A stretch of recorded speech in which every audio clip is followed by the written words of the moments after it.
Wakati tukisubiria kick-off siku ya kesho Mexico dhidi ya South Africa katika World Cup ya 2026, ikiwa ni mara ya kwanza kufanyika katika nchi tatu tofauti. Sasa Mexico wanaingia katika rekodi ya kipekee kwamba inakuwa ni nchi pekee ambayo imeweza kuhosti mashindano matatu tofauti ya World Cup. Hakuna nchi yoyote ambayo imeshawahi kufanya hivyo. Mexico walifanya hivyo 1970 ikiwa ni mara ya kwanza kuhosti mashindano ya World Cup. Lakini 1986 Mexico pia wakawa hosted wa mashindano ya World Cup, na mwaka huu 2026 wakiwa pamoja na USA pamoja na Canada. Kwa hiyo Mexico ni moja kati ya timu ambayo imeonekana kufanya vizuri sana katika eneo la kuhosti mashindano ya World Cup. Lakini Mexico hawa ndio nchi pekee ambayo imecheza game mbili za ufunguzi katika tournament mbili tofauti, nchi mbili tofauti. Kivipi? Yaani Mexico wanaweza wasiwe hosti wa mashindano lakini wakacheza game ya ufunguzi.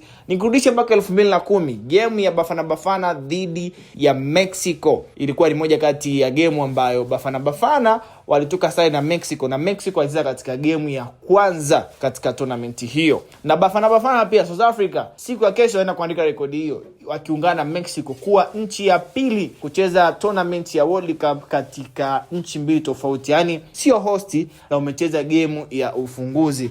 Ndo Mexico, na msimu huu wamekuwa wapoi nafasi kubwa sana kwa sababu generation yao kina Javier Hernandez Chicharito hawapo. Kila la Bafana katika game ya ufunguzi.